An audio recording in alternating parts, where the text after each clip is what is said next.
बिस्मिल्लाहिर्रहमानिर्रहीम। अस्सलाम वालेकुम नाजरीन, मैं हूं साकिब बशीर। नाजरीन, आज एक दफ़ा फिर बात करेंगे नूर मुकद्दम कत्ल केस से मुतल्लिक और 10 सवालात के जवाबात आपके सामने मैंने रखने हैं। कुछ सवालात जो है वो भेजे गए हैं। इसके अलावा अपडेट आपको बता दूं कि कल दोबारा समात है नूर मुकद्दम केस की। एडिशनल सेशन जज अता रबानी समात करेंगे।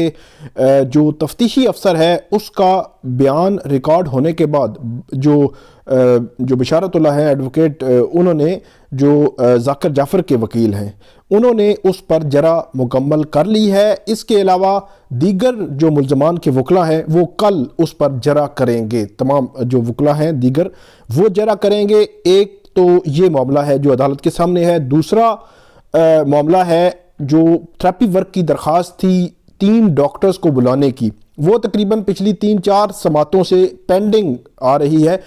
गुज़श्ता 2 समातों में अदालत ने जो अकरम कुरैशी हैं उनके वकील, उनको ये कहा कि आप उसको आर्गू करें, लेकिन उन्होंने आर्गू नहीं किया, अर्जन किया। लास्ट समात पे तो उनकी जानिब से ये कहा गया था कि क्योंकि धुंध जो है वो मोटरवे पे बहुत ज़्यादा पड़ रही है तो इसलिए जल्दी निकलना है, 2 बज चुके थे। तो वो अदालत ने फिर कहा था कि आप नेक्स्ट समात पे ये जो है वो इसको आर्गू कर लें।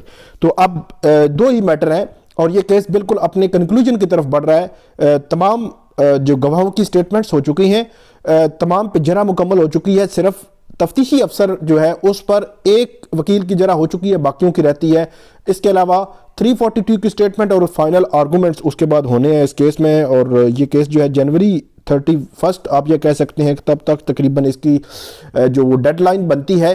अब देखते हैं कि तब तक ये केस कंक्लूड होता है या नहीं होता। अगर नहीं भी होता तो मेरा ये ख्याल है कि हफ्ता या 2 हफ्ते मज़ीद लगेंगे, फरवरी मिड तक शायद ये कंक्लूड हो जाए। मे बी अगर कोर्ट ये कहे कि कल से हम रोज़ाना की बुनियाद पे समात करेंगे तो 31 तक भी हो सकता है, लेकिन अभी कुछ कहना कबल अज़ वक्त होगा।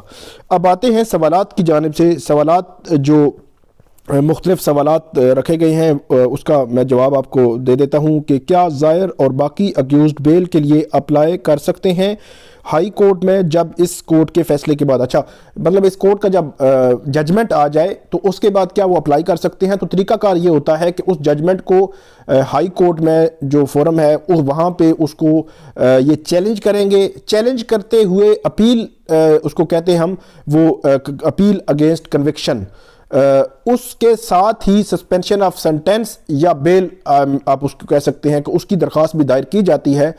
उनके पास रेमेडी होगी कि वो दायर कर सकते हैं। अब हाई कोर्ट उनको बेल देगी या नहीं देगी ये तो उसी वक्त पता चल सकेगा, लेकिन रेमेडी होती है। जैसे ही अपील दायर होती है तो ये मौक़िफ़ लिया जाता है कि क्योंकि अपील अब पेंडिंग है तो अपील जब तक पेंडिंग है हमें जो है वो ज़मानत ग्रांट कर दी जाए। जब अपील का फैसला हो तो दोबारा अगर हमारे खिलाफ हो तो हम मतलब जो गिरफ्तारी होने का सारा सिलसिला होता है, लेकिन रेमेडी है।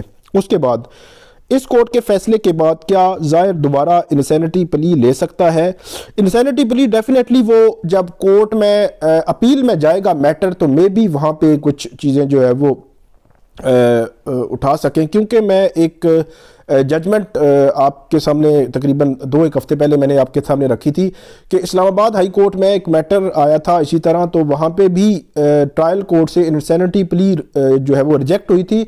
उसके बाद जब अपील में मामला आया तो अपील में दोबारा उस पर आर्गूमेंट्स दिए जो अक्यूज़्ड का जो वकील था, तो लेकिन हाई कोर्ट ने नहीं माने थे, वो उसके आर्गूमेंट्स नहीं माने थे। उसकी डिटेल्स जो है वो मैं आपको लिंक में शेयर कर दूंगा कि उसमें अदालत ने बड़े पैरामीटर्स तय किए थे कि किन पैरामीटर्स के मुताबिक जो है वो इस प्ली को एंटरटेन किया जा सकता है या देखा जा सकता है या एक्सेप्ट की जा सकती है। तो उससे ये लगता है कि अपील में इस मैटर को उठा सकती है जो अक्यूज साइड के काउंसल्स हैं। हाई कोर्ट में केसेस में कितना टाइम लग जाता है। अपील में काफ़ी टाइम लग जाता है। अपील जब जाती है शुरू में ही तो उस पर जो रिस्पोंडेंट्स हैं उनको नोटिस जारी हो जाते हैं, उनको उसके बाद अदालत जो है ट्रायल कोर्ट से इस पूरे रिकॉर्ड की बुक्स मंगवा लेती है। उसके बाद ये गैर मुअय्यना मुद्दत तक मुलतवी हो जाता है। उसके बाद जब अपीलें जो है अपील अगेंस्ट कन्विक्शन वो हाई कोर्ट्स में चल रही होती हैं तो बाद 1 साल बाद नंबर आता है, 2 साल बाद नंबर आता है। तो जब ये नंबर आता है तो मतलब 1.5, 2, 2.5 साल भी लग सकते हैं। बज़ाहिर जल्दी भी हो सकता है लेकिन इतना टाइम लग जाता है हाई कोर्ट में। उमूमी तौर पर इससे ज़्यादा टाइम भी लग जाता है। उसके बाद जज ने कोई ऑब्जेक्शन दिया था जब ज़ाहिर के लॉयर ने शौकत मुकद्दम से अजीब सवाल पूछे। अच्छा, वो सवाल जब पूछा गया था, एक तो वो था कि जो इस्लामी जमहूरिया पाकिस्तान में वो रिलेशन के हवाले से सवाल था, उस पर भी अदालत ने कहा था, लेकिन ये सवाल कंसिडर हो गया था। फिर दूसरा सवाल था जो रिलेशन कितने वक्त का था, तो वो फिर सवाल पे ऑब्जेक्शन किया था शाह खावर ने, और कोर्ट ने भी ये कहा था, ऑब्जर्व किया था, मतलब पहले सवाल पर भी जज साहब ने ये कहा था कि ऐसा सवाल ना रहने दें, और दूसरे सवाल पर भी कहा था कि रहने दें। लेकिन पहले सवाल पर क्योंकि शाह खावर साहब का ऑब्जेक्शन वो कानूनी तौर पर जो मैंने आपको बताया था पिछली वीडियोज़ में, वो उन्होंने जो स्टैंड लिया था वो पहले सवाल में क्योंकि नहीं लिया था, तो इसलिए पहला सवाल उन्होंने कहा नहीं ये आप रखें, तो वो कंसिडर हो गया था। और दूसरा सवाल पे कानूनी ऑब्जेक्शन आया था, तो वो फिर सवाल जो है वो ड्रॉप हो गया था। लेकिन दोनों सवालात पे कोर्ट ने ये ऑब्जर्व किया था कि ये सवाल ऐसे सवाल ना करें। अच्छा, जब सब विटनेसेस के स्टेटमेंट्स रिकॉर्ड हो जाती हैं और जरा मुकम्मल हो जाती है, तो आगे क्या होता है केस में?